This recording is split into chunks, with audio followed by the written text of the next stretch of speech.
बिस्मिल्लाहिर्रहमानिर्रहीम, अस्सलामुअलैकुम and a very good morning. Espresso में आपको खुश आमदीद कहेंगे। ये है इमरान हसन, थोड़े बिजी थे, पर्चे उठाते इमरान हसन। मैंने कहा थोड़ा इनका टाइम ना वेस्ट हो तो मैं आपका इंट्रोडक्शन मुकम्मल हो गया आपका। मैं इमरान हसन, ये अरमला हसन। अपना नाम बताना भूल गई हैं ये खातून। आज इस कदर बारिश से मुतासिर हुई हैं। लाहौर के इस वक्त बहुत सारे इलाके जो हैं पानी की ज़ेर असर है जी। नशेबी है या नहीं मुझे नहीं पता, लेकिन पानी हर जगह पे, मुझे लगता है पूरा लाहौर नशेबी हो रहा है इस वक्त। क्योंकि हर जगह जहाँ जहाँ बारिश हुई है, बारिश बड़ी शदीद हुई है। रात को अभी भी इनफेक्ट हल्की फुल्की बारिश का सिलसिला जारी है और आप इंटेंसिटी देख सकते हैं। स्क्रीन्स गाड़ियों की खुश्क नहीं होकर दे रही हैं, पानी इतना ज्यादा है, वाइपर काम नहीं कर रहे। आप स्क्रीन्स की बात करें, रोड्स का हाल देख ले आप। मेन रोड है या कोई अंदरून की लाहौर है, सारों की रोड्स का हाल। कराची में वाइपर जो है और इधर वाइपर जो चल रहा है लाहौर के अंदर, तो वाइपर चल रहे हैं बहुत ज़्यादा। बारिश बहुत ज़्यादा हुई है, लेकिन इससे मौसम पे बहुत फ़र्क पड़ा है। मौसम काफ़ी बेहतर हो गया। हमने प्रेडिक्ट भी किया था आज से 2 दिन पहले, लेकिन मुझे जो मोबाइल प्रेडिक्शन है, गूगल प्रेडिक्शन है ना, जब भी बारिश आई नेवर ट्रस्ट, लेकिन इस बार शायद गूगल को भी होश आया, उसने कहा नहीं मैंने ठीक प्रेडिक्शन दी है। बारिश वाकई अच्छी खासी हुई है और अभी भी हल्की हल्की बारिश का सिलसिला जारी है। और ऑब्वियसली जब मुसलसल बारिश होती रहती है तो उसकी वजह से पानी आता रहता है। ज्यादा बारिश होती है तो ज्यादा पानी आता है। बिल्कुल। लाहौर, गुजरांवाला, रावलपिंडी, गुजरात, फैसलाबाद डिवीजन के जो मुख्तलिफ शहर हैं, यहाँ पे बारिश ने गर्मी की छुट्टी कराई है। दूसरी जानिब अगर हम सवात और लोअर दीर की बात करें तो यहाँ भी मूसलाधार बारिश रिकॉर्ड की गई है। आज कश्मीर, पंजाब, इस्लामाबाद, गिलगित बल्तिस्तान, खैबर पख्तूनख्वा, मशरकी और जनूबी बलोचिस्तान और सिंध में भी आंधी के साथ बारिश का इम्कान मौजूद है। तो इसका मतलब है कि ये स्पेल आज भी चलने वाला है। मुझे लगता है हमारी टीवी स्क्रीन पे जो फुटेजेस चल रही है, सारे ऑफिस वाले जो मुश्किल में पहुंचे हैं ना, सबने साथ साथ बना के। एक चीज मैं सब लाहौर वालों को बता देना चाहता हूँ, चाहे आपका दफ्तर किसी भी जगह पे है, इस वक्त अगर आपने जाना है तो बी वेरी केयरफुल। हो सकता है आप जाएं तो आपको कोई सरप्राइज मिल जाए अपने ऑफिस के सामने, सो बी केयरफुल। अच्छा, ये ना जो भी विजुअल्स आप देख रहे हैं, ये लाहौर के सुबह सवेरे के विजुअल्स हैं और इसमें जो बारिश है उसकी इंटेंसिटी ज़्यादा तो है, लेकिन अभी आपको हम वो मनाजिर दिखाएंगे जिनमें से गुजर के हम आते हैं। मतलब ऑफिस पहुंच, ये देखें नाज़रीन, ये वो मनाजिर, आंखों देखे मनाजिर, आंखों देखे मनाजिर, पाँव महसूस किए मनाजिर है। हम इन्हीं मुश्किलात से दो चार होके इस ऑफिस और स्टूडियो में आते हैं। हमें क्रेडिट मिलना चाहिए। हाँ, हमें तमगा जरूरत मिलना चाहिए। आज भी हम आपके साथ है, चाहे बारिश हो, हवा हो, घटा हो, कुछ भी हो। तो वैसे ये आपको अभी जो पानी नजर आ रही है, कदरे कम है, ही पानी उतर गया है मजबूरी तौर पर। खासतौर पर जो कजाफी स्टेडियम का इलाका है, यहाँ पे बहुत हमेशा ही होता है, हमेशा होता है। वहाँ पे बारिश अगर कम भी हो तो मेरे ख्याल से शायद वहाँ की रोड्स या कुछ इस तरह का इंफ्रास्ट्रक्चर है कि वो पानी बहुत ज़्यादा इकट्ठा होता है। और ये अभी से नहीं, पता नहीं कितने साल हो गए जब से मैं ऑब्जर्व कर रही हूँ कि कजाफी में पानी बहुत ज़्यादा खड़ा होता है। लाहौर वाले भी अपने रूट्स देख लें, फिर एक दफ़ा बता रहे हैं जहाँ से भी जाना है। हो सकता है आपको आगे पानी मिल जाए तो आपका टाइम वेस्ट हो सकता है, या गाड़ी खुदा न खास्ता ख़राब हो सकती है, कपड़े ख़राब हो सकते हैं। सो बी केयरफुल। अच्छा जी, आगे बढ़ते हुए इससे पहले कि हम बड़ी खबर की जानिब जाएँ, उसमें भी हमने इनफेक्ट वाइपर जॉय की ही बात करनी है। इस वक्त कराची, मेयर कराची के हवाले से थोड़ी सी बात पहले कर लेते हैं, क्योंकि आज वो भी कराची से रिलेटेड एक बड़ी खबर है। और मेयर कराची कौन होगा, इसका फैसला खुद मार्का आज है। और इसमें जमात इस्लामी के हाफिज़ नईमुर रहमान साहब हैं और पीपल्स पार्टी के मुर्तज़ा वहाब साहब हैं, जो फॉर्मर एडमिनिस्ट्रेटर भी रहे हैं। जमात इस्लामी के हाफिज़ साहब जो हैं उनको वाज़ेह अक्सरियत हासिल थी तहरीक इंसाफ से इल्हाक़ के बाद, लेकिन हुआ कुछ यूँ कि तहरीक इंसाफ के 30 से ज़ायद जो बलदियाती नुमाइंदे हैं, उन्होंने ऐलान किया कि हम हाफिज़ साहब को वोट नहीं देते। और फिर वो हुआ जो पीपल्स पार्टी चाहती थी। इनफैक्ट अब वो कह रहे हैं कि हमारे पास नंबर्स हैं, सो हमारा मेयर बनेगा, मेयर पीपल्स पार्टी का बनेगा। ऐसा पीपल्स पार्टी का, पीपल्स पार्टी कहती है। और इस पे इन डिटेल हमने अपना पूरा सेगमेंट रखना है, उसमें भी करनी है। लेकिन पहले हम जरा वाइपर जॉय की बात कर लेते हैं। कराची के करीब है, इस हवाले से जरा बड़ी खबर आपको दिखाते हैं।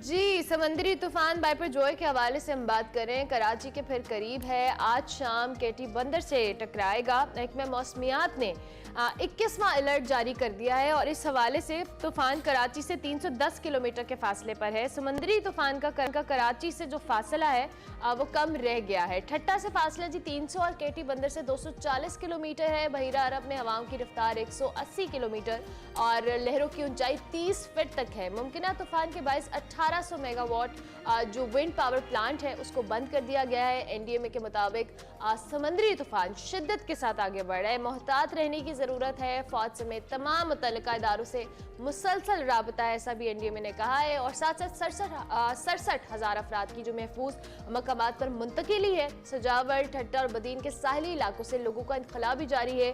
तीनों अजला में 37 रिलीफ कैंप्स भी कायम कर दिए गए हैं। जैसे कि आपने जिक्र किया, पाक फौज के दस्ते इमदादी सरगर्मियों में मसरूफ हैं। वज़ीर इत्तलात सिंध शर्जील मेमन के मुताबिक बाकी जो अफराद हैं उनको भी जल्द महफूज मकामात पर मुंतकिल किया जाएगा। 44,000 अफराद हुकूमत के कैंप्स में मौजूद हैं। हम उम्मीद करते हैं कि हुकूमत बेयारो मददगार नहीं छोड़ेगी। हम उम्मीद करते हैं कि कम से कम उनको सोने और खाने की सहूलियात अच्छे से मिल जाएंगी, और पानी, क्योंकि ऐसे मौक़ों पर पानी साफ़ नहीं मिलता और बीमारियाँ फैल जाती हैं कैंप्स के अंदर। हुकूमत कह रही है कि जो सहूलियात मुयस्सर हैं, लेकिन अब देखना होगा। हम जानते भी हैं, बल्कि कुछ देर बाद इस हवाले से वज़ीर आला सिंध सैयद मुराद अली शाह साहब कहते हैं कि लोग अपना घर छोड़ना नहीं चाहते, लेकिन उनकी मुंतकिली के सिवा कोई चारा नहीं है। इंतज़ामिया से ताउन करने की ज़रूरत है आवाम को। सिंध के साहिली इलाकों में इस वक्त जो सैलाबी सूरत हाल है वहाँ पर ख़दशा मौजूद है। सो हमने आपके सामने ये सारी सूरत हाल रखी है। इस वक्त ताज़ा तरीन अपडेट के हम थोड़ा सा आंखों देखा हाल मेरे ख्याल में जान लेते हैं। हम अपने नुमाइंदगान से बात। बिल्कुल, आफ्ताब खान हमारे साथ मौजूद हैं कराची से। आफ्ताब साहब, बहुत शुक्रिया आपने हमें ज्वाइन किया। आप बिल्कुल मुसलसल हमें आगाह भी कर रहे हैं जो सूरत हाल है। हम चाहेंगे कि ताज़ा तरीन सूरत हाल क्या है कराची की, जो वेदर है उस हवाले से भी बताइएगा। उसके साथ साथ जो यहाँ पर रिलीफ कैंप्स हैं या दीगर जगहों की भी बात करें, और जो फासला है इस साइक्लोन का उस हवाले से भी बताइएगा। जो ताज़ा तरीन अलर्ट जारी किया गया महकमा मौसमियात की जानिब से, 2 प्रोग्राम के जारी हुए, लेकिन अब तक अच्छा आफ्ताब साहब, सॉरी हम आपको इंटरप्ट करें, हवा बहुत तेज़ है तो उसकी वजह से आपके माइक की ऑडियो तो आप करीब कर लीजिएगा माइक को। और थोड़ी शायद डायरेक्शन चेंज करनी पड़ेगा बेटा। हाँ जी बिल्कुल, आप कंटिन्यू कीजिएगा। हाँ, तो मैं अब मेरी आवाज़ सुन पा रहे हैं आप? जी जी। अच्छा, जिस तरह मैं कह रहा था कि रात गए जो एक ताज़ा तरीन अलर्ट की जानिब से जारी किया गया है, कोई 3:30-4 बजे के करीब 21वां अलर्ट है इस हवाले से, तूफ़ान के हवाले से। और उसमें जो है वो दोबारा ये बताया गया कि कराची से अब इसका फासला जो है वो 370 हो चुका है। और इससे कबल की अगर जो कल शाम की या शब की हम बात करते हैं तो उस वक्त ये कराची से 310 किलोमीटर था। ये तूफ़ान जिस वक्त बना था, जिस तरह इदारे जो है वो उसको मॉनिटर नहीं कर पा रहे थे कि इसकी सिमत का तयन कैसे होगा, इसी तरह ये कराची से कभी करीब आ रहा है और कभी दूर होता जा रहा है। लेकिन बहरहाल इसका जो लैंडफॉल है उसमें अभी भी जो है महकमा मौसमियात का कहना है कि आज शाम को ये केटी बंदर और भारतीय गुजरात के कच्छ एरिया से ये टकराएगा। और इसमें एक तासुर ये भी पाया जा रहा था कि तूफ़ान जो है किसी वजह से जो है इसकी शिद्दत कम हो जाए, लेकिन इसको जो टेम्परेचर इस वक्त मिल रहे हैं जो कि इसकी शिद्दत को बरकरार रखने में माविन साबित हो रहे हैं, वो 29 से 30 डिग्री सेंटीग्रेड जो सतह समंदर के दर्जा हरारत है वो उसकी जो शिद्दत है उसको बरकरार रख पा रहा है। और एक पहले भी एक तासुर था कि भारत जब ये लैंडफॉल के करीब होगा तो उस वक्त शायद ये डाई ऑफ कर जाए या समंदर भी ख़त्म हो जाए, तो अब ऐसा भी कोई मंजर नज़र नहीं आ रहा। और अब जो ताज़ा तरीन अलर्ट है उसमें यही कहा गया कि ये उसी शिद्दत के साथ जाके इन दोनों मज़कूरा एरियाज़ पे जो है वो हिट करेगा और उसके बाद ये राजस्थान की तरफ बढ़ जाएगा। अच्छा। तो इसके असरात के नतीजे में पहले कराची में जो है वो जुम्मे तक बारिशों की पेशगोई की गई थी, अब एक दिन और बढ़ा दिया गया कि हफ्ते तक जो है ये सिलसिला बरकरार रह सकता है। इस वक्त भी कराची में कभी जो है वो बादल छा जाते हैं, अबर आलूद मौसम होता है और कभी धूप निकल आती है।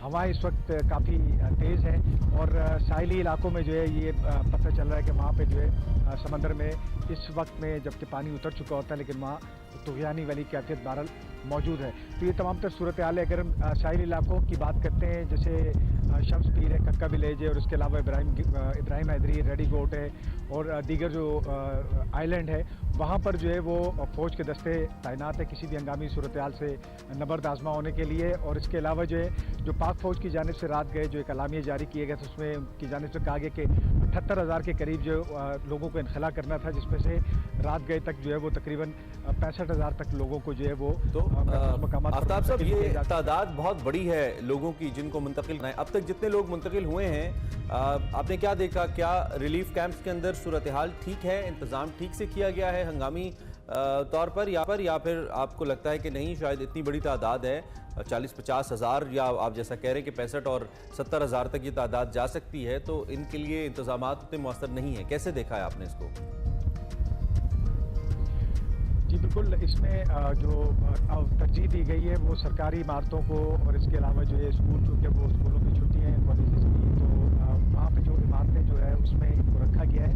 और सहूलियात की जहाँ तक बात है तो इसमें ग्राउंड के ऊपर इस वक्त हिलाल अहमद पाकिस्तान जो है वो भी मौजूद है। दीगर समाजी इदारे जो पाकिस्तान में काम करते हैं, कराची में भी डेफिनेटली, तो वो तमाम भी ग्राउंड के ऊपर है। उनकी जानिब से पीने का साफ़ पानी और इसके अलावा खुराक जो है, चूँकि अगर ये जब हिट करेगा और उसके बाद जो है इस तमाम चीज़ों को सब्सिडाइज होने में एक वक्त लग जाएगा, तो उस वक्त तक जो है वो इदारे ग्राउंड पर, दीगर भी जो रिफाई इदारे कराची के वो, और इसके अलावा देही सिंध के अजला में भी वो काम कर रहे हैं, तो वो तमाम ग्राउंड के ऊपर है। तो इंतज़ामात तो खातिर खा हमें दिखाई दे रहे हैं। उसके अलावा लेकिन अगर हम कराची की साहिली पट्टी की बात करते हैं, तो अभी उस तरह चूँकि ये तूफ़ान जो बराह रास्त हिट नहीं करेगा, तो वहाँ हमें हंगामी सूरत हाल तो दिखाई नहीं दे रही है कि किसी को वहाँ से इनखला किया गया हो। लेकिन ये कि आने वाली अगर जब ये हिट करेगा तो उसके बाद इसका जो इम्पैक्ट है वो आएगा गोलाबारी से, फिर होता हुआ जो है ये कराची के साहिलों तक आएगा और लहरें बुलंद हो सकती है। अच्छा। तो उस वक्त जो है वो उसके असरात जो है आफ्टर लैंडफॉल तो वो भी नमूदार हो सकते हैं। और उस वक्त जो है हुकूमत क्या करिए, ज़रा आज अपडेट ले लेते हैं। शदीद साहब, थैंक यू वेरी मच अलस्तुब हमें ज्वाइन करने के लिए। यकीनी तौर पे these are busy days and उम्मीद है कि इस वक्त जो हालात हैं या मामलात हैं वो कंट्रोल में हैं, लेकिन मैं चाहूँगा अगर एक ताज़ा तरीन पिक्चर आप रख पाएँ इस वक्त जो डेवलपमेंट्स हुई हैं और हुकूमत का जो रिएक्शन उस पर हुआ है अब तक, जो सूरत हाल है, क्या बता पाएंगे? बिस्मिल्लाहिर्रहमानिर्रहीम जी, शुक्रिया जी। मैंने कल भी आपको प्रोग्राम में किया था कि गवर्नमेंट जो है मुकम्मल तौर पर इस वक्त ग्राउंड पे है, और हमारी पहली प्रायोरिटी थी लोगों को रेस्क्यू करना और वहां से इवैक्यूएट करना। तो अभी तक 76,925 जो लोग हैं उनको वहां से इवैक्यूएट किया जा चुका है, क्योंकि उस एरिया पे जो अफेक्टेड एरिया था उसकी कोई 97.40% पॉपुलेशन है, उसको इवैक्यूएट किया जा चुका है। और रिलीफ कैंप्स में लोगों को पहुंचाया गया है। रिलीफ कैंप्स में बहुत लंबी तवील डिटेल मौजूद है। अगर आप बोलेंगे तो मैं एक एक डिटेल आपको पढ़ के सुना सकता हूँ। वैसे अदरवाइज मुख्तलिफ डिस्ट्रिक्ट जो है, ठट्टा में, केटी बंदर, घोड़ाबारी बदीन में, शहीद फाजिल राहू और बदीन, प्रोग्राम मेमन साइड सुजावल में, जाती में, खारोचाड़ में, इन सब जगहों पर जो है ये हमारा गवर्नमेंट की पूरी मशीनरी मौजूद है। रिसोर्सेज आपके पास कैंप्स में पूरे हैं, और दूसरा चूंकि पाक फौज के दस्ते भी हैं, तो आपने क्या फौज को अभी से फौज इस्तेमाल हो रही है या इनिशियली इंतजामिया खुद से चीजें कर रही है और फौज को आपने स्टैंड बाय पे रखा है? ये क्या मैकेनिज्म है? वेरी जॉइंटली सब कर रहे हैं। इसमें पाकिस्तान आर्मी, पाकिस्तान रेंजर्स, इसमें हमारी कोस्ट गार्ड, इसमें हमारी नेवी, पाकिस्तान नेवी का बहुत इंपॉर्टेंट किरदार है। ये सब मिलकर इंतजामिया साथ जो है ना वो सब पूरे काम को देख रहे हैं, और लोग अपनी मदद, आप भी लोग वहाँ से लोगों ने इवैक्यूएट किया है, तो गवर्नमेंट पूरी मतलब मुकम्मल तौर पर जो है वो चीजें हैं। जो हमारी प्रायोरिटी थी कि जो रिलीफ कैंप्स है उसमें कहीं पे कोई कंप्लेंट आ रही तो उनको एड्रेस करें, लोगों को खाने की चीजें सही तरह मिले, खुराक सही तरीके से मिले, रहने की जगह यानी प्रॉपर उनको फैसिलिटेट किया जा रहा है हुकूमत की जानिब से। शर्जील साहब, ये भी बताइएगा, कल आपने ही बताया था कि बहुत सारे लोग विलिंग नहीं हैं इस प्रोसेस के अंदर या इनखला के मामले को उसमें हेल्पफुल नहीं है या कोऑपरेट नहीं कर रहे, उनके लिए हुकूमत सिंध की क्या स्ट्रैटेजी है? उनको फोर्स किया जा रहा है, जिस तरह से भी आप लोग कोशिश कर रहे हैं? जी, एक दो स्पॉट्स थे जहाँ पे लोग बिल्कुल नहीं निकल रहे थे, तो वहाँ के जो इलेक्टेड रिप्रेजेंटेटिव हैं उनको उनके इन्फ्लुएंस को इस्तेमाल किया, उन्होंने जाके उनसे बातचीत की, उन्होंने उनको कन्विंस किया, उन्होंने उनको इस चीज पे राजी किया कि जी देखें, खुदा ना खास्ता कि आफत आ जाए और पानी इस तरफ आ जाए, पर आपको उस वक्त हमारी प्रायोरिटी ये होगी कि आपको इस फंसी हुई जगह से निकाले कैसे। आज अभी इस वक्त मौका है कि आपको निकाल के ले जा सकते हैं, बाद में हमें आपको निकालने के लिए बहुत बड़ा अज़ाब बन जाएगा। तो बराए मेहरबानी आप लोग कोऑपरेट करें। तो वो बहुत जब इस तरह की सूरत हाल होती है, डेफिनेटली देखिए, मतलब मैं उनको भी कसूरवार नहीं ठहराऊंगा, कोई भी इंसान अपना घर नहीं छोड़ना चाहता। हर इंसान की 100 चीजें होती है, और ये मतलब किसी को कह देना कि 1 घंटे 2 घंटे में इवैक्यूएट करो या 1 दिन में इवैक्यूएट करो, मुश्किल हो जाता है, किसी के लिए आसान नहीं है। ठीक है तो आपकी मौजूदगी से फायदा उठाते हुए हम वाइपर जॉय की तो बात करी है, लेकिन एक आज सियासत में भी थोड़ा सा हलचल है, तूफान तो मैं नहीं कहूँगा, वो कराची की सियासत है। आज मेयर कराची का इंतखाब होना है, बड़ी इंपॉर्टेंट पोस्ट है और कराची का मुस्तकबिल इससे वाबस्ता है। इस पर बड़ी बात भी हुई। आप चूँकि वज़ीर इत्तलात हैं तो सबसे ऑथेंटिक इन्फॉर्मेशन आई बिलीव हुकूमत की तरफ से आप दे पाएंगे। ये जो जमात इस्लामी आपके ऊपर इल्ज़ाम लगा रही है और दूसरी जानिब आपका ये कहना है कि जी हमारा मैंडेट अगर होगा तो हम प्रूव कर देंगे इलेक्टोरल प्रोसेस के ज़रिए, क्या ये इल्ज़ामात जो जमात इस्लामी लगा रही है कि कोई प्रेशर डाले जा रहे हैं PTI के कारकुनान को वोट डालने के लिए, उनके जो चेयरमैन हैं, इस पर ज़रा क्या मौक़िफ़ है आपका आज की तारीख में? इमाम साहब, जमात इस्लामी बहुत मजेदार किस्म का काम कर रही है। जमात इस्लामी एक पॉलिटिकल प्रेशर क्रिएट करने की नाकाम कोशिश कर रही है पीपुल्स पार्टी के ऊपर कि हम जमात इस्लामी को PTI की वोट लेकर दें, और उस PTI की वोट लेकर दें जिस PTI ने के मेंबर्स ने कहा है कि हम ना ही पीपुल्स पार्टी को वोट देंगे ना जमात इस्लामी को वोट देंगे, क्योंकि हमारा कैंडिडेट नहीं इलेक्शन में कॉन्टेस्ट करा तो हम किसी को वोट नहीं देंगे, क्योंकि जमात इस्लामी ने हमारे खिलाफ FIR कटवाई है। जमात इस्लामी ने FIR कटवाई है। जमात इस्लामी के इन अहदेदारों ने, लीडरान ने, चेयरमैनों ने PTI के मेंबर्स के खिलाफ FIR कटवाई है। तो अब अगर वो FIR जमात इस्लामी कटवाए, वो जमात इस्लामी से नाराज हो और अब वो गवर्नमेंट पे या पीपुल्स पार्टी पे ये प्रेशर डाल रहे हैं कि आप हमें उनसे वोट लेकर दें, हम कैसे आपको वोट लेकर दें जी? अगर हमें वोट लेने होंगे, कन्विंस करना होगा तो हम सॉरी अपने लिए लेंगे, आपके लिए लेंगे। उन्होंने कहा कि जी ना, हम इस प्रोसेस का हिस्सा नहीं बनना चाहते, neither we want to give vote to People's Party, neither we want to give vote to the Jamaat Islami. अब अगर वो उन लोगों ने इस तरह फैसला किया तो अब हम जमात इस्लामी के इस नाकाम प्रेशर में, और आपको यकीन है कि वो वोट नहीं देंगे? जो आप कह रहे हैं कि उन्होंने फैसला कर लिया है, आपको यकीन है कि वो वोट नहीं देंगे? देखिए, मेरी यकीन बात नहीं, उनकी वीडियो सामने आई है, उन्होंने अपने वीडियोस में ये बयानात दिए, सबने कोई मीटिंग की है, मैंने मुख्तलिफ TV चैनल पे वीडियोस देखी है, सोशल मीडिया पे वीडियोस देखिए। उन वीडियोस में वो लोग कह रहे हैं कि जी हम लोग वोट नहीं देंगे, हमने जमात इस्लामी को कहा था कि जी हमें जो है हमारे खिलाफ वो FIR को खत्म किया जाए। जमात इस्लामी ने वो FIR खत्म। मेमन साहब बहुत शुक्रिया, आप अपना मौक़िफ़ दे रहे थे। पाकिस्तान पीपल्स पार्टी के सीनियर रहनुमा और वज़ीर इत्तलात सिंध इनाम मेमन इस वक्त अपनी राय का इजहार कर रहे थे। इनफैक्ट बता रहे थे कि उनके माइंड में पीपल्स पार्टी के पॉइंट ऑफ व्यू से क्या चल रहा है, वो कैसे इस इलेक्शन को कंटेस्ट करने जा रहे हैं और it's an electoral process as per him. बिल्कुल इन दी एंड, क्योंकि आफ्ताब भाई हमारे साथ मौजूद हैं और शदीद हवाओं के अंदर हैं, हम जरा कंक्लूड आफ्ताब साहब से ही मेरे हाथ से हमारे बीपर के दौरान ही आफ्ताब साहब के पीछे कोई 2-3 तरह के आप बताइएगा आफ्ताब साहब, क्या इन द एंड कंक्लूड करना चाहेंगे? किस तरह से अभी जो ताज़ा तरीन सूरत हाल को आपके मुताबिक किस तरह से आप देख रहे हैं मौजूदा सूरत हाल? और मेमन साहब ठीक कह रहे थे जो कह रहे थे। देखिए, जो हवाएं लग रही है इसमें कराची में और बादलों की आंख मचोली जारी है, तो इस चीज़ की मेरे ख्याल में गम्माज़ है कि कराची में बारिशों के इम्कान बहरहाल मौजूद है। गो के तूफान के खतरात टल चुके हैं, लेकिन बहरहाल इसके जो असरात है वो नमूदार होंगे तूफ़ानी की शक्ल में, और इसके अलावा जो है वो की शक्ल में। ये मौसम में आगे एक हफ्ते तक के बाद एक दिन और बढ़ा दिया गया इसको। ठीक है, यहाँ पे एक और मैं थोड़ी सी वजाहत करना चाह रहा हूँ कि लोग जो है वो ये समझते हैं कि जिस तरह भी KP के ये पंजाब में बारिशें हो रही है कि ये असरात शायद तूफान के ज़ेर असर है। ये एक मगरबी सिस्टम में जो दाखिल हुआ, इसके साथ कराची की अगर बात की जाए तो यही मगरबी सिस्टम जो है तूफान के जो असरात जो कराची में बादलों की शक्ल में मौजूद रहेंगे, उसके साथ मिलकर एक बहुत बड़ी डेवलपमेंट भी आगे बढ़ रही है। अच्छा, ठीक हो गया। ये जो बाकी इलाकों में बारिश हुई, ये तूफान की वजह से नहीं हो रही, ये एक और सिस्टम है जो मुल्क के अंदर दाखिल हुआ है। Thank you very much Aftab Khan साहब, बहुत शुक्रिया कि आप हमें ताज़ा तरीन सूरत हाल से आगाह करे थे। जी, बात जो के हवाले से हम बात कर रहे थे, जो अपडेट्स आएंगी हम आपको आगाह करते रहेंगे। अभी एक ब्रेक लेते हैं, ब्रेक के बाद वापस आते हैं। आप देखते रहिए एक्सप्रेसो।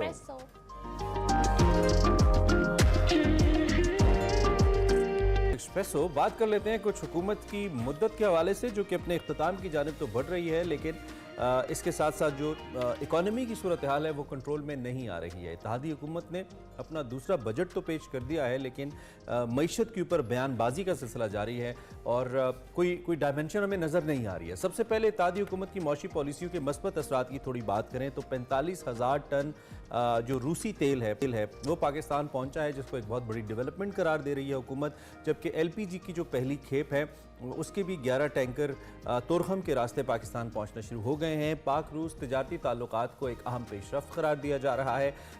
हुकूमत ने ईरान और रूस और अफगानिस्तान से जो बार्टर ट्रेड है वो भी शुरू करने का फैसला किया है।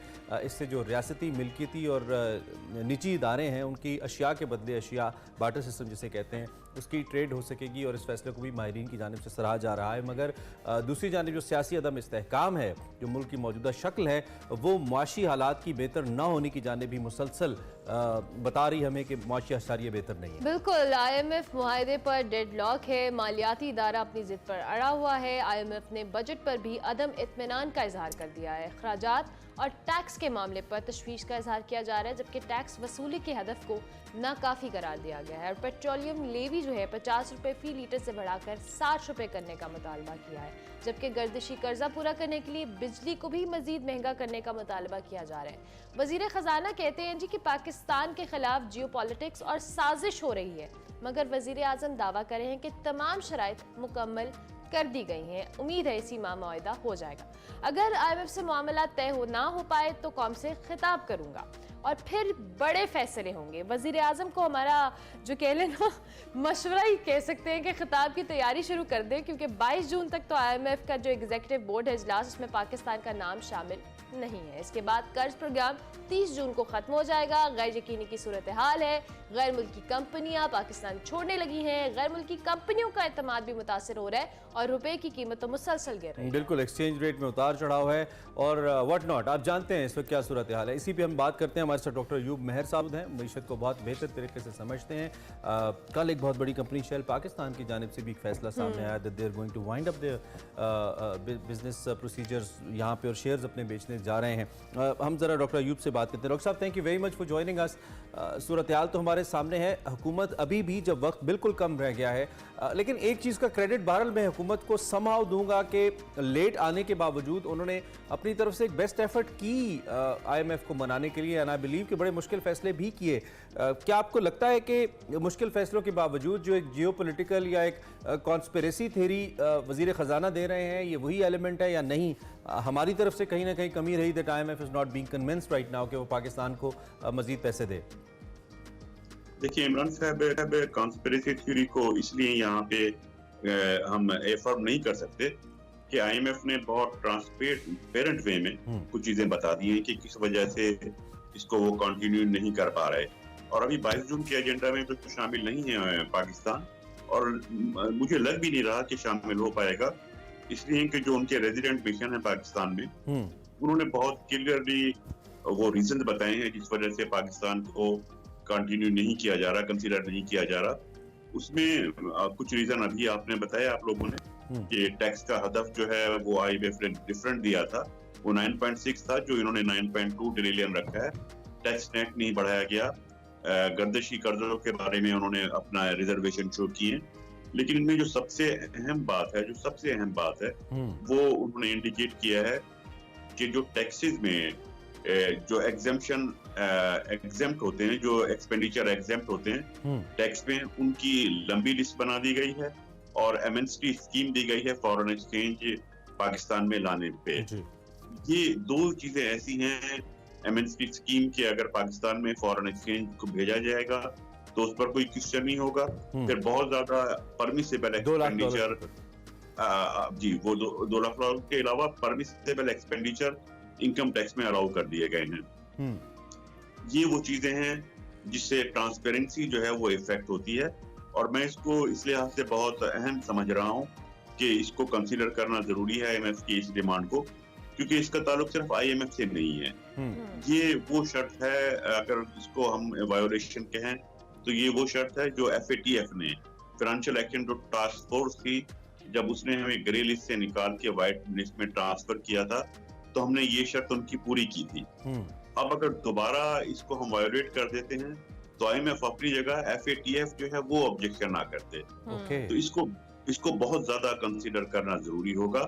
ये बजट बिल्कुल इस तरह से डॉक्टर साहब, अगर इस शर्त को खत्म नहीं किया, खास तौर पे ये जो ओवरसीज पाकिस्तानीज या पाकिस्तान के अंदर $2 लाख तक आप पैसे ला सकते हैं, आपसे पूछा नहीं जाएगा, ये हद से पहले कम थी, अगर इसको नहीं किया जाता तो पाकिस्तान कितना टारगेट कर रहा है, कितने पैसे गवर्नमेंट थिंक्स कि उसको एक्स्ट्रा आ जाएंगे इस तरीके से? क्योंकि ऑलरेडी रेमिटेंसेस के हवाले से तो हमें डिक्लाइन का सामना था, लोग ज़्यादा लीगल वेज को इस्तेमाल नहीं कर रहे थे because of the fluctuation in rates. 15-20 रुपए का फ़र्क था इंटर बैंक में और ओपन मार्केट में। तो फिर इस तरह हम कैसे कह सकते हैं कि वो जो एक गैप है वो कम होगा, और क्या ज़्यादा पैसे हमें आ सकते हैं इस तरीके से? देखिए इसमें एक चीज समझनी जरूरी है कि डायरेक्टली वो जो पैसे पाकिस्तानी के आएंगे एक्सपेट्रिएट पाकिस्तानी के, उनका डायरेक्ट बजट से तो ताल्लुक नहीं है, बजट से उनका कोई रिलेशन नहीं बनता, बल्कि बजट में देखा जाए तो उनको जिस किस्म की एग्जम्पशन दी जाएगी तो एक तरह से रेवेन्यू कम होगा, लेकिन उसका जो बेनिफिट था वो ये था कि हमारी जो फॉरेन एक्सचेंज रिजर्व्स के को बिल्ड करने के लिए, जो फॉरेन एक्सचेंज रिजर्व की डिमांड है हमारी, जो जरूरत है उसको वो पूरा कर देंगे। तो उसको पूरा करने के लिए कोई माजी में इस तरह की जब स्कीम्स आई हैं तो उसका कोई सिग्निफिकेंट इम्पैक्ट आया नहीं है माजी में, इसलिए कि जो अब्रॉड पाकिस्तानी है या एक्सपेट्रिएट हैं वो जब पाकिस्तान पैसे भेज रहे होते हैं तो अगर उनको ये लग रहा हो, ये महसूस हो रहा हो कि रुपी जो है वो फर्दर डिक्लाइन करेगा खुदा ना खास्ता, तो वो फिर रेमिटेंसेस को रोक लिया जाता है, फिर वो इंतजार करते हैं कि अभी ना भेजें। तो वो इस तरह से कोई सिग्निफिकेंट अमाउंट खासतौर पे जितनी हमारी रिक्वायरमेंट है, अगर $3 बिलियन की रिक्वायरमेंट है तो $3 बिलियन तो नहीं, वो तो मिलियंस में, अगर वो आज के पैसे तो मिलियंस में होंगे, वो कोई बहुत ज्यादा इम्पैक्ट नहीं पड़ेगा। और उसके लिए इंसेंटिव अगर देना है तो इस तरह की इम्यूनिटी स्कीम नहीं, और बहुत सारे इंसेंटिव है, जैसे फॉर इंस्टेंस खुद मिनिस्ट्री ऑफ फाइनेंस ने इंट्रोड्यूस कराया था स्टेट बैंक की मदद से कि अगर वो पैसे भेजेंगे तो पाकिस्तान में अगर मार्केट रेट पे बात नहीं की जा रही, इंटरबैंक रेट पे पैसे दिए जा रहे हैं, जो पाकिस्तानी जिनको जरूरत है वो उनको इंटरबैंक रेट पे मिल रहा था, लेकिन अब्रॉड पाकिस्तानी जो है एक्सपेट्रिएट, उनके लिए बाद में अमेंडमेंट की गई थी, उनसे कहा गया था कि उनको जो रुपी में कन्वर्ट किया जाएगा उनके पैसों को, वो मार्केट रेट पर ही किया जाएगा। तो इस तरह से एक इंसेंटिव दिए जा रहे थे, वो इंसेंटिव सही है, लेकिन एमोनिटी से हमें बचना होगा कि ये फिर ये ना हो कि मामला FATF तक चला जाए। FATF तक चल जाए। अच्छा डॉक्टर साहब, दूसरी जाने प्राइम मिनिस्टर बड़े होपफुल है कि जी इसी माह मुआहिदा बहाल हो जाएगा, अगर मामला हमारे नहीं तय पाते तो फिर मैं कौम से खिताब करूंगा और फिर बड़े बड़े फैसले होंगे। दूसरी जानिब भी जो बजट पेश किया गया है इस हुकूमत की जानिब से, उस पर भी IMF ने अदम एतमाद का इजहार किया है और उन्होंने अपने कंसर्न्स काफ़ी हद तक शो किए हैं। ऑब्वियसली बहुत सारी ऐसी चीज़ें जो आप बेहतर तौर पे समझते हैं। आपको क्या लगता है कि ये इतनी ज़्यादा शराइत हमने मानी है, स्टिल IMF इतना सेटिस्फाइड नहीं है, जबकि दूसरी जानिब प्राइम मिनिस्टर बहुत होपफुल है, क्या इतना ऑप्टिमिस्टिक होना is right at this moment?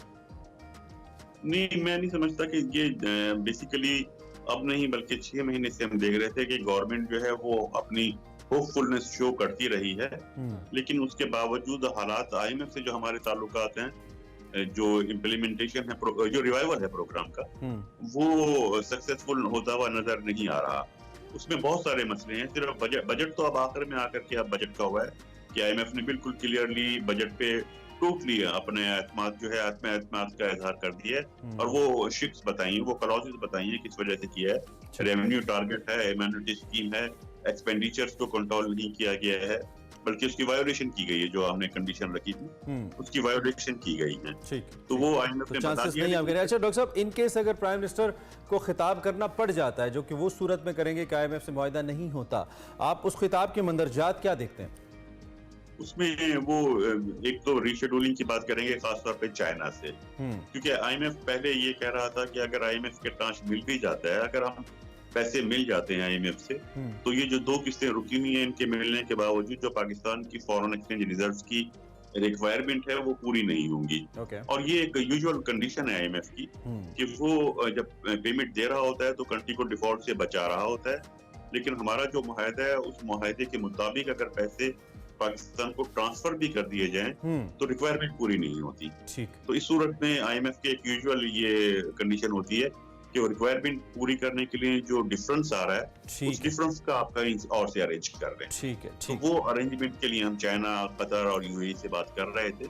मतलब वही हमारा वही कासा है, वही अंदाजे गदाई है और वही अंदाजे रसवाई है बल्कि कहना चाहिए। ठीक है डॉक्टर साहब, थैंक यू वेरी मच जी, बहुत शुक्रिया। माहिर मुआशी उमूर डॉक्टर अयूब मेहर साहब अपने एक्सपीरियंस के मुताबिक हमें बता रहे थे मुआशी हालत क्या है, बिल्कुल भी ठीक नहीं है और हुकूमत जो एंटिसिपेशन हुकूमत की है सारी सूरत हाल को लेकर वो बहुत ज़्यादा दुरुस्त नहीं है। इस पर हम बात करते रहेंगे ब्रेक।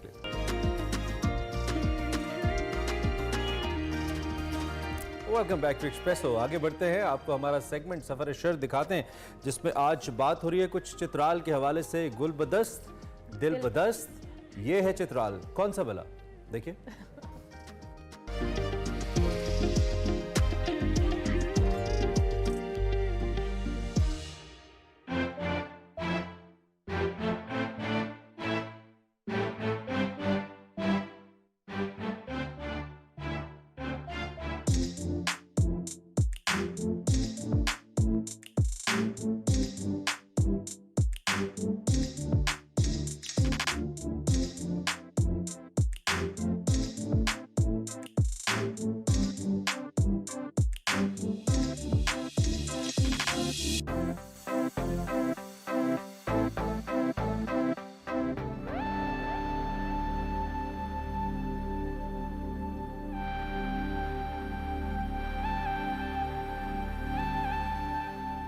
अस्सलाम वालेकुम, आप देख रहे हैं सफ़र इशार की आपकी इस वक्त 3 मेज़बान हैं। मैं सरदार अहमद ख़ान यफ्तानी और ये बहुत ही प्यारा घोड़ा चूलक सर चूलक ये चूलक भी आपका मेज़बान। चूलक जो है ये इसका नाम आपने क्यों रखा है? इसका नाम इसलिए रखा है कि परिंदे का नाम है, एक खूबसूरत परिंदा है, हमारे इलाके में रहता है, हम उसको चूलक कहते हैं। ठीक है। और वो सुबह सवेरे वो बहुत खूबसूरत आवाज़ से उसमें गाता है, इसलिए तो इसके लिए ये भी खूबसूरत है। इसका नाम परिंदा और तेज़ भी है, इसलिए परिंदे का नाम उसको रखा है, परिंदे का नाम है। नाज़रीन, ये जो एपिसोड है ये सारी की सारी पोलो से मुतल्लिका है और चित्राल और गिलगित, मेरा ख्याल है कि नाम ही काफ़ी है कि ये दो ऐसे आपस में हरीफ हैं कि पूरा साल इंतज़ार होता है। यहाँ पे क्वालिफाइंग राउंड्स होते हैं गिलगित बल्तिस्तान में, चित्राल में, और बड़ी मुश्किल से जो आखिर पे जो टीमें सेलेक्ट होती हैं वो आप यूँ समझिए कि बहुत ही मुश्किल प्रोसेस है एक एक प्लेयर के लिए उस लेवल पे, शंदूर के लेवल पे खेलना। और फिर शंदूर में जिस तरह हज़ारों तमाशाई होते हैं और एक बहुत ही एक्साइटिंग, तो ये बेसिकली जो सरदार अहमद साहब हैं ये पोलो के प्लेयर हैं और सिर्फ कोई मामूली प्लेयर नहीं है। आप कप्तान भी रहे बिल्कुल चित्राल की टीम के, और हम 4-5 साल रहे आप कप्तान? नहीं सर, मैं 5 साल कप्तान रहा और 4 दफ़ा जीता, 1 दफ़ा हारा। 4 दफ़ा यानी सक्सेस जो रिश्व है वो 20 साल से मैं खेल रहा हूँ शंदूर में। उससे पहले मेरा बड़ा भाई कप्तान थे, अमीरुल्लाह खान यफ्तानी, वो कप्तान थे। आज इसके बाद मैं कप्तान। अमीरुल्लाह यफ्तानी साहब जिनका म्यूजियम है, म्यूजियम है वो मेरा वो कप्तान रहे हैं। हाँ बिल्कुल, वो 14 साल तक कप्तान है सर। अच्छा, उन्होंने तकरीबन 10 जीता है वो। ठीक है। ये जो आपने गिलगित के साथ पिछले 8 साल से उनसे कुछ कर रहे हैं, ये जो आपको मुसलसल हरा रहे हैं, तो ये भी सर 8 साल हो गए। असल बात ये कि वो उधर 4-5 मैच होता है ना सर। ठीक है। हर मैच फाइनल होता है, हर फाइनल में होता है। पहले मैच लासपुर और गजर के दरमियान होता है, वो भी फाइनल। उसका मेहमान खुसूसी वज़ीर आला आता है या गवर्नर आता है या कोई आर्मी चीफ आता है। मैं ये कह रहा हूँ कि चित्राल बहुत मुसलसल हरा रहा है ना गिलगित को। असल बात ये कि चित्राल के घोड़े बहुत अच्छे हैं और अभी गिलगित के घोड़े भी बहुत अच्छे हैं, उनके प्लेयर भी बहुत अच्छे हैं और इसी साल ज़बरदस्त मुकाबला होगा। अच्छा, ये जो शंदूर का फेस्टिवल हो उसमें ज़्यादा इम्कान है कि बहुत ज़्यादा कांटेदार मुकाबला होगा? बिल्कुल खतरनाक होगा, ज़बरदस्त होगा। और ये दुनिया का खतरनाक तरीन मुकाबला भी कहा जा सकता है क्योंकि फ्री स्टाइल है पोलो। इसका कोई कानून नहीं है, उसका कोई बिल्कुल कुछ भी नहीं है। आप किसी को सर मारो, घोड़े से किसी को मारो, और आप ऐसा करना है, गोल करना है, और किसी कोई इसका कानून मानून नहीं है। ये फ्री स्टाइल है, इसलिए इसको फ्री स्टाइल कहते हैं। ये जो मेरे पास स्टिक है ये तो काफ़ी वजनी है, और इसको बाकायदा जिस तरह मैंने देखा है पोलो खेलते हुए घोड़े पे इतनी तेज़ रफ्तारी के साथ जिस तरह आप इसको ये ट्विस्ट करते हैं, ये तो बड़ी यानी ताकत चाहिए इसके लिए। असल बात ये ना सर की, असल बात ये है कि ये जो लकड़ी है सर ये वाली, ये सर ये वाली ये खास वो उससे बनता है। ठीक है। ये आम ऐसे इसका कोई कारीगर होता है जो बनाता है? कारीगर होता है सर। मैं खुद बनाता हूँ। आप अपनी स्टिक खुद बनाते हैं? मैं खुद बनाता हूँ क्योंकि हुसैन अली फ़ख्र गिलगित कहते थे, वो मेरा उस्ताद था, उसने मुझे सिखाया था। जितना आप जान मार के खेलते हैं और जितनी जोर से वो आप स्टिक लगाते हैं बॉल को, ये टूटती नहीं? ये टूटते हैं ना, ये टूटते हैं, लेकिन ये बहुत ही मजबूत, आप बनाते तो मजबूत होंगे। मजबूत हैं, ये टूटते हैं क्योंकि ना सर, ये हम अब जब फाइनल के लिए मैच के लिए हम आते हैं तो 6-7 स्टिक हमारे पास होता है।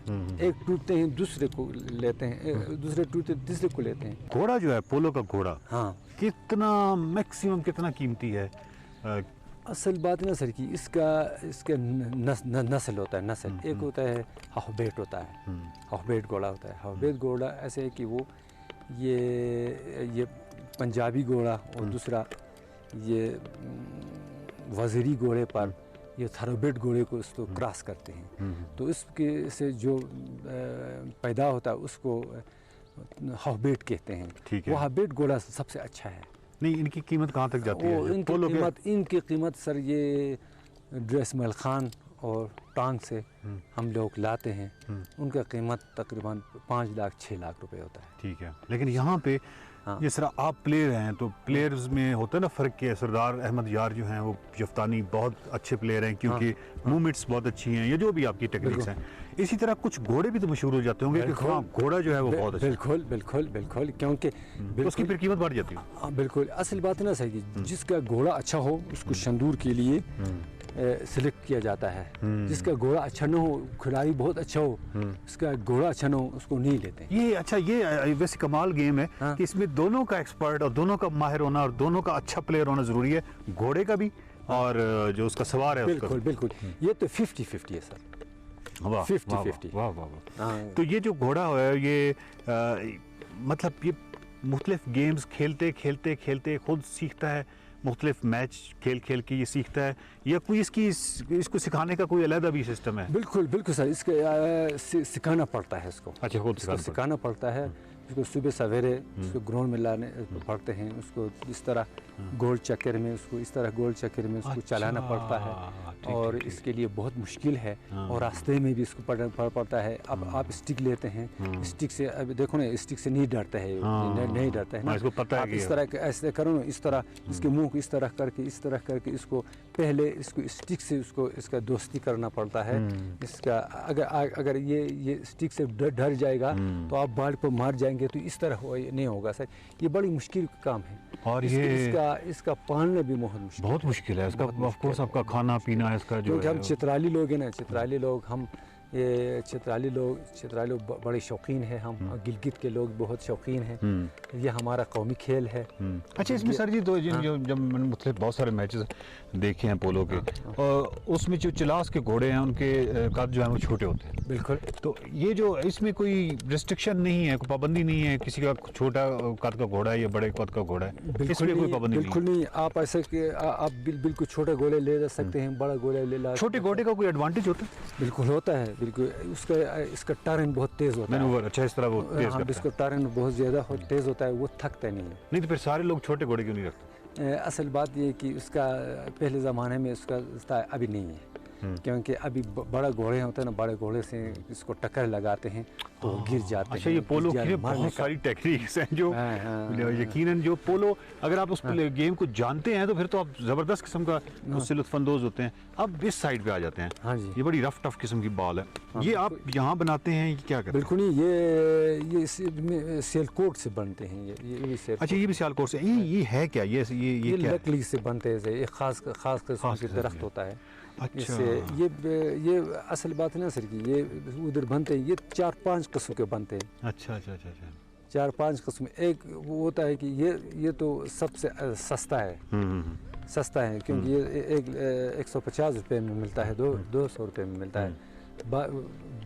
बाज़ी हैं 500 रुपये में मिलते हैं, वो सब बहुत अच्छे हैं। और घोड़ों की इसको भी नहीं मारते हैं, ख़राब नहीं करते हैं, किसी को लगते हैं उसको नुकसान नहीं देते हैं। एक प्लास्टिक को होते हैं, प्लास्टिक की, वो बहुत कीमती होते हैं। अच्छा, बहुत कीमती होते हैं, क्योंकि हम लोग वो इस्तेमाल नहीं करते हैं। वो शंदूर में भी इस्तेमाल नहीं होता है, वो शंदूर में भी नहीं इस्तेमाल नहीं होता है, हमारा इलाके में इस्तेमाल। हाँ बिल्कुल बिल्कुल। तो ये तो बड़ा कमाल है। तो पूरा साल जो है चित्राल और चित्राल के लोग जो हैं ये शंदूर का बहुत वेट करते होंगे, इंतजार करते होंगे कब आएगा वो इवेंट। बिल्कुल। अब ऐसे बात है ना सर कि पहले ज़माने में ऐसे था कि घोड़े, हमारे पास घोड़े नहीं होते थे। हम सिर्फ मेरा एक घोड़ा, एक दफ़ा ऐसा हुआ कि मेरे घर में 2 घोड़े रह गए। ये पूरा इलाके में एक घोड़ा नहीं था।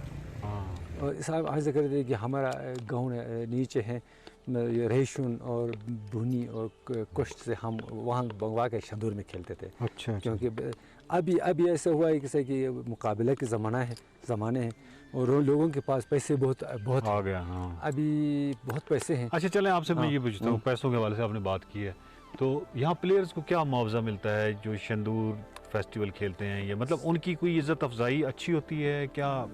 कुछ भी नहीं होता है सर, कुछ भी नहीं होता है। इसमें क्या है सर कि अभी देखो ना, चित्राल से घोड़ा यहाँ लाते हैं, चित्राल से, यहाँ से चित्राल शंदूर आते हैं, 25,000 रुपये लेते हैं, वापसी पर 25,000 रुपये, 50,000 रुपये में घोड़े इधर पहुँचते हैं। आपका ज़ाती है, हाँ, खर्चा होता है ना। हुकूमत देता है 80,000 रुपये देता हूँ, उधर खर्चा करो, सामान ले लो, स्टिक ले लो, तो कुछ भी नहीं है। हाँ, तो हुकूमत की तरफ से कुछ भी नहीं है।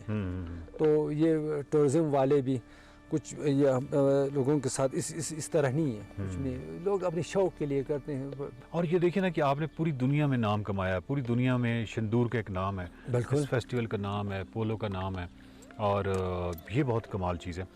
तो बहुत शुक्रिया आपका, आपने बहुत ही ज़बरदस्त किस्म की मालूमात दी जफ्तानी साहब। और मैं हमेशा हर साल जब भी शंदूर फेस्टिवल होगा तो मैं अगर लाहौर भी बैठा हूँगा तो मैं सोचता हूँ कि सरदार अहमद शार खान जफ्तानी आपकी टीम जीते। अच्छा, क्योंकि जितना मैं आपकी टीम के लिए दुआ गो होऊंगा, मेरा मसला ये है कि मेरी मोहब्बत गिलगित से भी उतनी ज़्यादा है। ठीक है, बिल्कुल, तो मैं दोनों के लिए कर दूंगा। वो भी हमारे भाई हैं, वो एग्जैक्टली। लेकिन आपसे रिक्वेस्ट है, क्योंकि आपने 8-9 दफ़ा शिकस्त दे चुके हैं गिलगित को कंटिन्यूसली, लगातार। अब ना कुछ मज़ा नहीं आ रहा, आप बहुत एक जैसा हो गया, आप थोड़ा सा उनको भी जीतने दें इंशाल्लाह। मुझे लगता है इसी साल उसकी टीम बहुत अच्छे हैं, उनके घोड़े अच्छे हैं, वो जिन जाने का उनका तक 100% इम्कान है। ठीक। और चुलक से मेरी दोस्ती हो गई है। ठीक है, जब हम बातें कर रहे थे तो कई दफ़ा चुलक ने मेरी तरफ देखा है। हाँ, बिल्कुल, मेरा ख्याल है कि हमारी दोस्ती हो गई है। बिल्कुल। बहुत शुक्रिया, थैंक यू वेरी मच। देखते रहिए सफ़र शर्फ।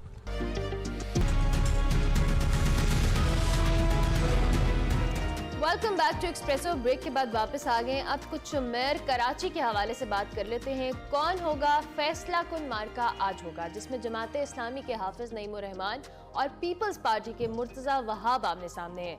जमाते इस्लामी के हाफिज नईमुर रहमान साहब को वाज़ेह अक्सरियत हासिल थी, मगर हुआ कुछ यूं कि तहरीक इंसाफ के 30 से ज़ायद जो बल्दियाती नुमाइंदे हैं, उन्होंने हाफिज नईमुर रहमान को वोट ना देने का ऐलान किया है, जिसके बाद बज़ाहिर तौर पर मुर्तज़ा वहाब की पोजीशन मजबूत दिखाई दे रही है। क्या होगा जी, मेयर कराची कौन होगा अगर हाफिज नईमुर रहमान साहब मेयर कराची का इंतखाब नहीं होता या इलेक्शन नहीं जीत पाते, तो इस सूरत में हिकमत अमली क्या होगी, इसी सारी सूरत हाल में हम बात। बिल्कुल, वो आपने कहा ना कि हुआ कुछ यूँ, तो वो हुआ कुछ यूँ कि फिर यूँ हुआ कि रास्ते यकजा नहीं रहे। हमारे नुमाइंदे हमारे साथ आमिर साहब मौजूद हैं। हाँ जी, उनसे हम बात करते हैं। आमिर फारूक साहब हमारे साथ हैं। आमिर भाई, क्या हाल है? ठीक ठाक हैं? क्या तफसीलात है? हम देख रहे थे आप बड़ा मसरूफ हैं, बातचीत कर रहे थे यहाँ पे नुमाइंदगान से। सबसे पहले तो हमें माहौल बताइए, और क्या पीपल्स पार्टी की तवक्कुआत के मुताबिक तहरीक इंसाफ के जो चेयरमैन हैं, वो मेंबरान हैं, वो नहीं आ रहे आज? जी बिल्कुल, उन 30 मेंबरान का गुज़िश्ता 4 दिन से चर्चा है। अगरचे आज उनकी कुछ आई है कि उन्होंने एक इजलास किया और ना आने का फैसला किया, पार्लियामानी लीडर का भी फैसला किया, लेकिन बहरहाल वो हतमी तौर पर उस वक्त उनकी बात सच साबित होगी जब यहाँ पर वो PTI अरकान नहीं पहुंचेंगे और वोट कास्ट नहीं करेंगे। जहाँ तक माहौल का पूछा, तो जिस तरह मौसम फिल वक्त तो गर्म है, उसी तरह यहाँ का माहौल भी उसी तरह का मंजर पेश कर रहा है। हाफिज नईमुर रहमान जमात इस्लामी के barrister Murtaza Wahab Peoples Party के यहाँ पर पहुँच चुके हैं। सबसे पहले जब पहुँचना शुरू हुए, जमात इस्लामी के अरकान थे, चुके वो अलग अलग आए, उनका कैम्प यहाँ मौजूद है, लेकिन वो इकट्ठा नहीं आए। लेकिन जब पीपल्स पार्टी के अरकान की कुछ देर पहले आमद शुरू हुई, तो हमने देखा कि वो बस में मुर्तज़ा वहाब, सईद गनी, निसार खोड़ो की सरबराही में सारे लोग उनके चेयरमैन और वाइस चेयरमैन पहुंचे हैं। चेयरमैन पहुंचे, वाइस चेयरमैन नहीं, और फिर वो अभी कतार की सूरत में बाहर खड़े में मुकम्मल तौर पर अंदर नहीं आ सके। अब से कुछ देर पहले जो हमने तादाद ली थी, 366 का ऐवान, चुके एक सीट का फैसला नहीं हो सका, तो 366 अरकान में से तकरीबन 200 के लगभग अरकान यहाँ पर आ चुके हैं। इस वजह से कहना बड़ा मुश्किल होगा कि PTI के लोग कितने थे, जमात इस्लामी के लोग कितने हैं और पीपल्स पार्टी के कितने। एक आम तासुर ये था कि जो मजमूई ऐवान की सादा अक्सरियत है, यानी 184 अरकान की हिमायत हासिल करनी है, लेकिन ऐसा नहीं है। इस हॉल में जो आर्ट्स काउंसिल का ऑडिटोरियम है, चूंकि वो तब्दील कर दिया गया KMC हॉल से, इस हॉल में जो भी अरकान मौजूद होंगे उनकी अक्सरियत साबित करनी होगी मेयर और डिप्टी मेयर के लिए। मेयर के इंतखाब का तरीका शो ऑफ हैंड है, यानी पहले मुर्तज़ा वहाब के नाम का ऐलान किया जाएगा, शो ऑफ हैंड करने वाले लोगों को एक तरफ करके उनकी गिनती होगी, रजिस्टर में इंतराज होगा। इसी तरह फिर जमात इस्लामी का प्रोसेस है और उसके बाद डिप्टी मेयर का चुनाव होगा। लेकिन आपकी बात बिल्कुल दुरुस्त है, अगर PTI के 62 और जमात इस्लामी के 130 अरकान का हिस्सा शामिल किया जाए तो 194 का नंबर उनके लिए बहुत था मेयर और डिप्टी मेयर बनाने के लिए।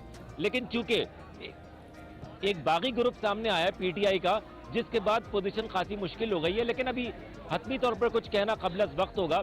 ये फैसला इस हॉल में बैठे हुए अरकान ने करना है कि वो किसको वोट देते हैं और किसको बाबा कराची बनाते हैं, क्योंकि मुल्क के सबसे बड़े शहर का ये सबसे बड़ा मुकाबला है। जी ठीक है, बड़ा ज़बरदस्त आपने हमें बताया। तो इस वक्त जो लोग मौजूद हैं इसमें नंबर गेम आप कह रहे हैं कि फिल वक्त भी कहना कबल अज़ वक्त होगा कि कितने लोग किसके साथ मौजूद हैं। क्या तहरीक इंसाफ के कोई आपको कारकुनान या मेम्बरान नज़र नहीं आए यहाँ पे, या कम है ही नहीं? नहीं, ऐसा नहीं है। कोई ज़रा शिनाख्त करना मुश्किल है। 15 से ज़ायद हमने अरकान देखे, वो यहाँ पर पहुंचे और उन्होंने कहा कि हम जमात इस्लामी को वोट देंगे। लेकिन असल बात ये थी कि वो जो 30 अरकान जो वीडियो पैगाम जिन्होंने जारी किया था चंद दिन पहले, और आज भी उन्होंने कहा कि हम एक इजलास में सारे लोग इकट्ठा मौजूद हैं जिनकी तादाद तकरीबन 30 है। ठीक है, तो वो फैसला उस बुनियाद पर होना है आज के मेरकानों का, लेकिन अभी तक वो लोग यहाँ पर पहुंचे नहीं है, तो लिहाजा मुश्किल नजर आ रहा है। आप हमारे साथ ही आमिर मौजूद रहिएगा। हमारे साहिब अमीर जमात इस्लामी उसामा रजी साहब भी मौजूद हैं, उनसे हम बात कर लेते हैं। बहुत शुक्रिया उसामा साहब कि आपने हमें ज्वाइन किया। आज बड़ा इंपॉर्टेंट दिन है जमात इस्लामी के लिए भी, और अभी जो हम ताज़ा तरीन सूरत हाल देख भी रहे थे और हमारे नुमाइंदे हमें बता भी रहे थे, क्या कॉमेंट करेंगे जिस तरह से जो तहरीक इंसाफ की 30 अरकान के हवाले से हम बात कर रहे हैं, आपको अपनी पोजीशन कितनी स्ट्रांग लग रही है, या आप लोगों को क्या लग रहा है, क्या स्ट्रैटेजी होने वाली है जमात इस्लामी की? जी बहुत शुक्रिया आपका। देखिए, इस वक्त शहर कराची के 3.5 करोड़ आवाम की नुमाइंदगी के तहफ़्फ़ुज़ का मसला इस वक्त शहर कराची को दरपेश है, और हम इस पर पूरे मुतमईन हैं, और हम समझते हैं कि कराची के आवाम ने जिन लोगों को मुंतखब करके ऐवान में भेजा है वो नंबर्स बिल्कुल वाज़े हो चुके हैं। अब ऐसा नहीं है कि कोई आवाम की कोई नई राय सामने आनी है, बल्कि आवाम ने जिन नुमाइंदों को मुंतखब किया है उसके मुताबिक 192 या 193 नंबर्स PTI और GI के इत्तेहाद को मिल चुके हैं, और पीपल्स पार्टी और उन बाकिया तमाम पार्टियों को भी मिला लिया जाए तो वो 173 से ज्यादा नहीं है। अब अगर पीपल्स पार्टी ये समझ रही है कि वो लोगों को अगवा करके पुलिस के जरिए, धौंस धांधली के जरिए, झूठे मुकदमात से डरा धमका कर वो कराची के अवाम की राय पे शफून मारेगी, तो कराची वाले इसको हरगिज कबूल नहीं करेंगे। हम बहुत मुतमईन हैं अल्हम्दुलिल्लाह। हमारा मेयर इस वक्त मुंतखब होने जा रहा है, ये एक रस्मी कार्रवाई है। राय तो नहीं, इसको उसामा रज़ी साहब, इसको रस्मी कार्रवाई कैसे कह सकते हैं? ये तो एक इलेक्टोरल प्रोसीजर है ना, कि शो ऑफ हैंड्स होना है, आपने आके इज़हार करना है कि आपका इस उम्मीदवार के ऊपर इज़हार एतमाद है या इज़हार इत्मीनान है। ये तो कानून का हिस्सा है ना, इसको आप रस्मन कैसे कह सकते हैं? ये जो इलेक्टोरल प्रोसीजर है, इसके मुताबिक JI और PTI के वोट वाजे हो चुके हैं, और किसी भी पार्टी का कोई मेंबर पार्टी पॉलिसी के खिलाफ कहीं और वोट नहीं डाल सकता, और वो अगर वोट डालेगा तो वोट डाल नहीं रहे ना, वो तो वोट ही नहीं डाल रहे PTI वाले। नहीं, मैं यही तो आपसे अर्ज कर रहा हूँ कि पीपल्स पार्टी ने उनको अगवा किया है, गैर कानूनी तरीके से उनको गायब किया है। आपने FIR कराई है जमात इस्लामी ने पीपल्स पार्टी पे अगवा की, करवाने का इरादा? कराची शहर में इस वक्त सूरत हाल मुंतखब नुमाइंदों की पीपल्स पार्टी ये बनाने जा रही है कि वो चोरों की तरह बेचारे छुपते फिर रहे हैं जो अवाम के मुंतखब नुमाइंदे हैं, और जिनको पीपल्स पार्टी का हक था कि वो उनको इज्जत और एहतराम देती, लेकिन पीपल्स पार्टी ने ये रास्ता इख्तियार नहीं किया। और मैं पीपल्स पार्टी के दोस्तों से यही कहूंगा कि अगर उन्होंने अपनी इस रविश को नहीं बदला तो गुमा तुमको कि रास्ता कट रहा है, यकीन मुझको कि मंजिल खो रहे हो। आपकी क्या अगर आज ये शो ऑफ हैंड्स के जरिए आपके नाजिम नहीं बन पाते, मेयर नहीं बन पाते आपके, तो आपकी क्या स्ट्रैटेजी होगी आपकी? लेट्स सपोज अगर ये इलेक्टोरल प्रोसेस होता है और नईम और रहमान साहब नहीं बनते, आपकी क्या पॉलिसी होगी फिर, क्या स्ट्रैटेजी होगी? देखिए, अगर ऐसी धौंस और धांधली, इस तरह का जो है वो फाशिस्ट तर्ज अमल यहाँ पर इख्तियार किया जाएगा, अवाम के मैंडेट को पीपल्स पार्टी कबूल नहीं करेगी, तो फिर जितने भी पुरअमन और सियासी और जमहूरी और कानूनी जराए हैं उन सब के मुताबिक हम मुजाहिमत करेंगे। सुप्रीम कोर्ट का फैसला मौजूद है कि किसी भी पार्टी का मेंबर, पार्टी पॉलिसी में PTI ने यह वाजे कर दिया है कि अगर उनका कोई नुमाइंदा ऐवान में नहीं पहुंचेगा वो भी पार्टी पॉलिसी की खिलाफ वर्जी करेगा, वो भी डिसीट होगा। इसलिए नंबर तो बिल्कुल वाजे हैं। अच्छा, ये अब आपकी स्ट्रैटेजी क्या होगी? जैसे इमरान ने पूछा कि आप लोग एहतजाज करेंगे, जिस तरह से आपने अभी पीपल्स पार्टी के ऊपर इल्ज़ाम लगा रहे हैं, बल्कि आपने खुद कहा है कि उनके आप जो बहुत सारा यकीनन को अगवा किया जा रहा है, जोर ज़बरदस्ती की जा रही है, उनको प्रेशराइज किया जा रहा है, तो आप इस हवाले से कोई कानूनी कार्रवाई करने का इरादा रखते हैं पीपल्स पार्टी के खिलाफ? देखिए, मौजूद अदालत आलिया ने कल इस बात का फैसला कर दिया है एक तरह से और उन्होंने एक अंडरटेकिंग भी ले ली है, अटॉर्नी जो इनके सरकारी वकील थे, कि अगर कानून के मुताबिक मुर्तजा वहाब साहब को गैर कानूनी तरीके से पैराशूटर अंदाज में उनको यहाँ पे इंडक्ट किया गया है और अदालत इस नतीजे तक पहुंची कि ये कानून की और इंतखाबी कार्रवाई की खिलाफ वर्जी की गई है, तो फिर ये पूरा प्रोसेस जो है वो मुस्तरद हो जाएगा। इसलिए मुर्तजा वहाब तो गैर कानूनी तरीके से एंटर किए गए। मैं तो ये कह रहा हूँ कि हाफिज नईमुर रहमान बिला मुकाबला मुंतखब हो चुके हैं, सिर्फ एक रस्मी कार्रवाई है जिसको आगे बढ़ना है। ठीक है, ठीक है। हमने एक ब्रेक पे जाना है। उसामा साहब, आपसे दोबारा हम इसी हवाले से बात करेंगे। फिल वक्त जो ताज़ा तरीन सूरत हाल आपके सामने रख रहे हैं ये व्यूवर्स, वो ये है कि मेयर का इंतखाब आज होना है, शख्स के ज़रिए होना है। जमात इस्लामी का ये मौक़िफ़ है कि उनका और तहरीक इंसाफ का मैंडेट समाव चुराया जा रहा है। अच्छा, बड़ा इंटरेस्टिंग ये है कि वो कह रहे हैं कि उनके जो तहरीक इंसाफ के जो मेम्बरान हैं उनको अगवा कर लिया गया है, लेकिन दूसरी जानब जो वीडियोज़ हैं वो कुछ और मामला बयान करिए कि वो आना नहीं चाह रहे और उनका पार्टी पॉलिसी से इख्तलाफ है। ओबियसली बहुत सारी उसमें आमिर फारूक भी बातें हमारे साथ मौजूद है, उनसे भी हम ब्रेक के बाद मजीद डिटेल्स लेंगे, जो भी आज प्रोसेस शो होगा उस हवाले से भी। ब्रेक लेते हैं, ब्रेक के बाद वापस आते हैं। आप देखते रहिए एक्सप्रेसो।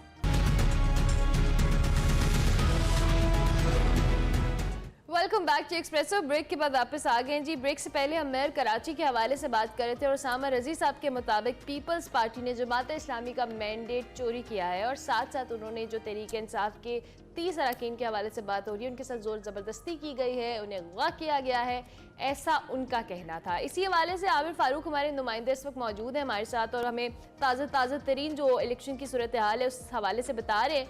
आमिर फारूक साहब, आपने उसामा रजी साहब की बात सुनी और जो 30 अरकान के हवाले से उन्होंने बात की कि और उन्होंने पीपल्स पार्टी के ऊपर इल्ज़ाम लगाया।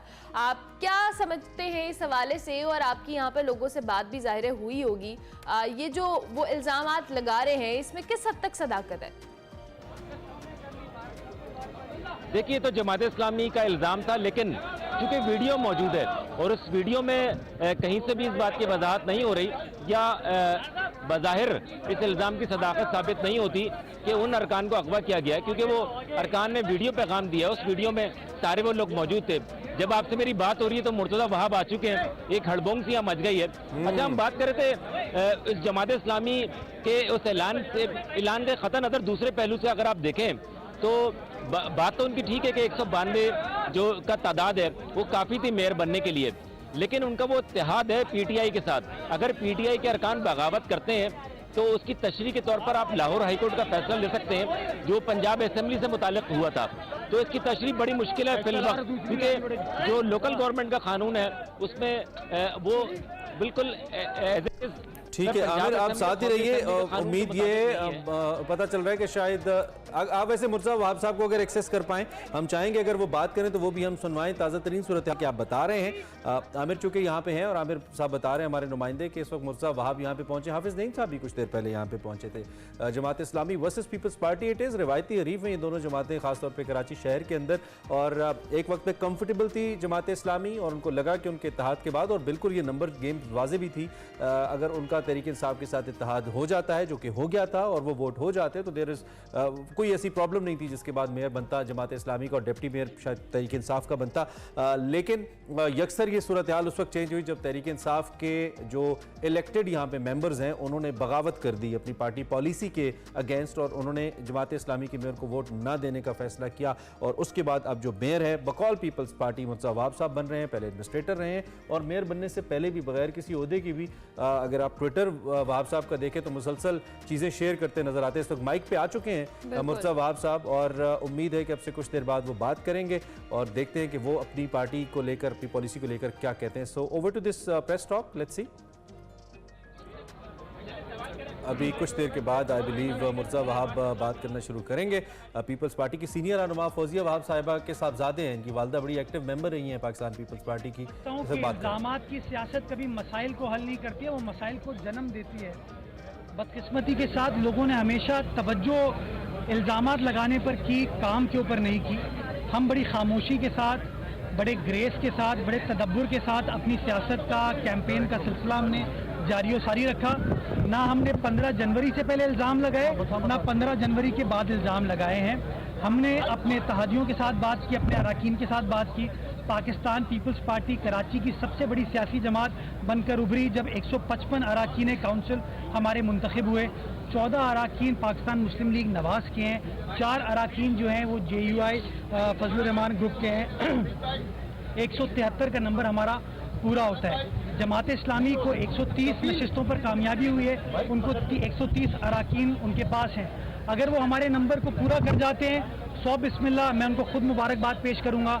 अगर वो हमारे नंबर को क्रॉस नहीं कर पाते तो उन्हें हमारे मैंडेट का एहतराम करना चाहिए। इल्ज़ामात को तर्क करके आज शाम के बाद हम सबको मुत्तहिद होकर चार्टर ऑफ कराची के ऊपर बात करनी चाहिए कि कराची का क्या मास्टर प्लान होना चाहिए, कराची का अगले 50 साल का क्या मंसूबा होना चाहिए। मैं बार बार इस बात पर मैंने जोर दिया कि कभी भी नईम उर रहमान साहब ने ये नहीं कहा कि कराची के मसाइल हल कैसे होंगे, कराची के लिए एजेंडा क्या है। मैं कहता हूँ इल्ज़ामात से बाहर निकले, इश्यूज़ को आइडेंटिफाई करें और आइडेंटिफाई करके जो उसका सस्टेनेबल हल निकल सकता है, सोल्यूशन निकल सकती है। बहैसियत सियासी जमात में इस बात की आपको यकीन दहानी कराता हूँ कि हम उस बात के ऊपर राज़ी हैं।